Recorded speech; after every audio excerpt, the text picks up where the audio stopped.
ठीक हो ना? हाँ, ये कह रहा है मुझे आर्या को अपने साथ रखने का कोई हक नहीं। पायल, तुम्हारी हिम्मत कैसे हुई यहाँ आने की? मुझे लगता है तुम्हारा दिमाग खराब हो गया है। मेरे पास आर्या की कस्टडी है, देखते हैं कौन मुझे अपनी ही बेटी को लेके जाने से रोक सकता है। अच्छा, तो तुम्हारे पास डॉक्यूमेंट हैं? तुम सब भूल गए? ये अच्छा है, मतलब इसे इतने साल बड़ा हमने किया, संभाला हमने, और जब ये बड़ी हो गई तो ये लोग आ गए इसे लेने। और ये पेपर दिखाकर ये लोग आर्या को हमसे छीनेंगे। देखो भाई, मैं सीधा साधा आदमी हूं, मैं कोर्ट कचहरी और ये कस्टडी पेपर कुछ नहीं जानता। ऐसे क्या होगा? ऐसे ही कोई आ जाएगा और हमारी आर्या को हमसे अलग कर देगा। मुझे बस इतना पता है कि कोई एक दिन ऐसे ही आकर के मुझे मेरी आर्या से अलग नहीं कर सकता।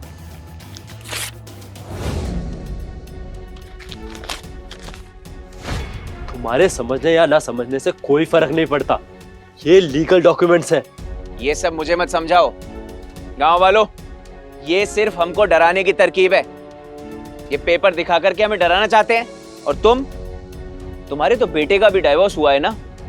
कल को तुम्हारी बहू आकर के तुम्हारे पोते को तुमसे छीन करके लेके जाएगी, तुम जाने दोगे? हाँ? नहीं, मेरे पोते को कोई मुझसे अलग नहीं कर सकता, ये गलत है। सब लोग ध्यान से सुनो, हम लोग इसमें गलत नहीं है, इसलिए हमें बिल्कुल भी डरना नहीं चाहिए, ठीक है? मेरी जगह खड़े रहकर देखो, और तुम भी अगर अपने बच्चों को ले जाने देना नहीं चाहते ना, तो मेरा सपोर्ट करो, मेरा साथ दो।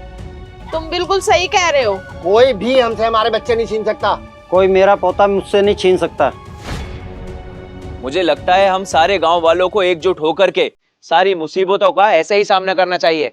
और इसीलिए मैं तुम सबको एक खुशखबरी देना चाहता हूं कि हमारे गांव में एक नई फैक्ट्री खुलने वाली है, और उसमें सबको काम मिलेगा, और लोगों को काम देने की जिम्मेदारी मुझे सौंपी गई है। चंद्रपुर में जो फैक्ट्री है, क्या हमारे गांव में भी वैसी ही फैक्ट्री बना रहे हैं? अगर ऐसा हुआ ना, तो हम सबको काम भी मिलेगा और पैसा भी मिलेगा।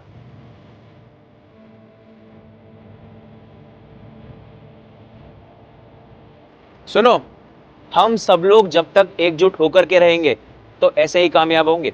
मैं तुम सबको उस फैक्ट्री में काम दिलवाऊंगा, फिर हम सब मिलकर खूब पैसे कमाएंगे। लेकिन उससे पहले इनको सबक सिखाना बहुत जरूरी है।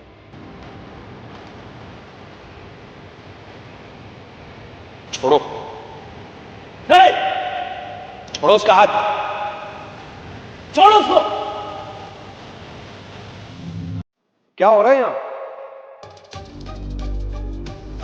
ये दोनों मेरे भाई की बेटी को ले जाने आए हैं। क्या पायल, तुम फिर से कोशिश कर रही हो अपनी बेटी को ले जाने की? जल्दी करो और इसे खत्म करो। आज हमारे गांव में बहुत बड़े बड़े लोग आने वाले हैं। क्या कहा? बड़े लोग? हाँ, ईवी कंस्ट्रक्शन के चेयरमैन और उनके सेक्रेटरी अजय बंसल आने वाले हैं। अगर मिस्टर बंसल यहाँ आएंगे तो पक्का हमारे गांव में फैक्ट्री बन जाएगी। सुन रहे हो ना गांव वालों? पायल, मैं तुम्हारी सिचुएशन समझता हूँ, पर तुम्हें ऐसे व्यवहार नहीं करना चाहिए। तुम ऐसे अचानक आकर अपनी बेटी को नहीं ले जा सकती। आखिर इन्होंने भी तो इतने साल तुम्हारी बेटी को संभाला है।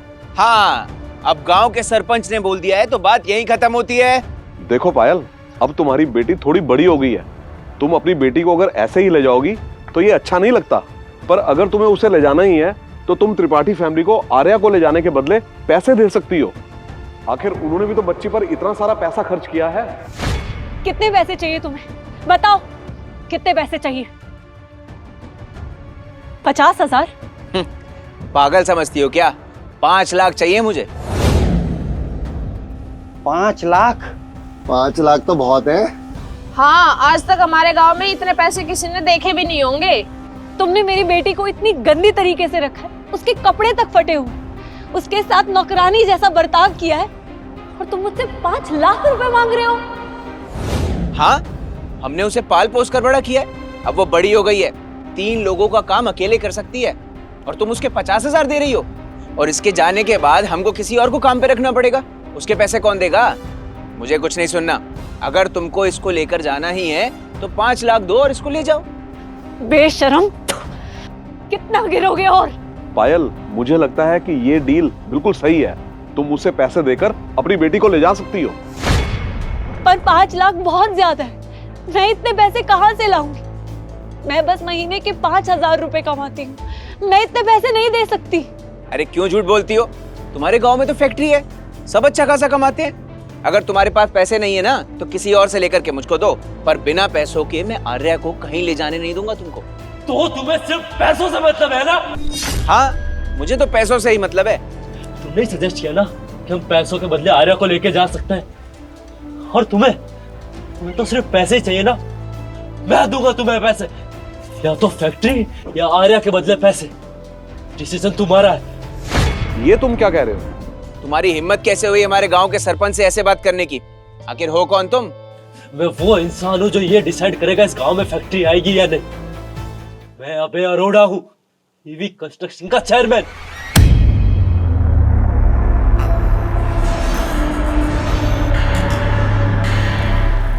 भैया, आप झूठ क्यों बोल रहे हो? चेयरमैन बहुत बड़े आदमी हैं।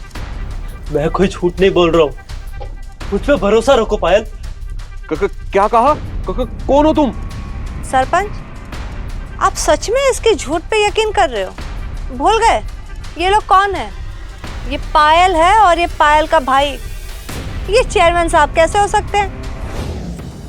अरे तुम्हें पता भी है तुम क्या कह रहे हो? ईवी कंस्ट्रक्शंस के चेयरमैन बहुत बड़े आदमी हैं। लगता है तुम हमें पागल समझते हो। तुम्हें क्या लगता है हम तुम्हारी बातों पे यकीन कर लेंगे? तुम्हें मुझ पर भरोसा करना है नहीं, ये तुम पर है। पर एक बात याद रखना, तुम्हारे एक डिसीजन की वजह से पूरे गांव को बहुत नुकसान हो सकता है। मुझे अब इस बारे में कोई बात नहीं करनी। लगता है तुम पैसे देने के लिए रेडी नहीं हो, इसलिए मैं तुम्हारी कोई मदद नहीं कर सकता। गांव वालों, ये लोग यहाँ पर सिर्फ आर्या को हमसे छीनने के लिए आए हैं, और ऐसा हम कभी होने नहीं देंगे। क्यों? सही कहा ना मैंने? हाँ हाँ, बिल्कुल सही कहा आपने, बिल्कुल सही कहा। आर्या को तुम कहीं नहीं ले जा सकते। प्लीज ऐसा मत करो, मेरी बेटी को मुझे लेकर जाने दो, उसे मुझसे दूर मत करो। दूर रहो मेरी बहन से। रुको,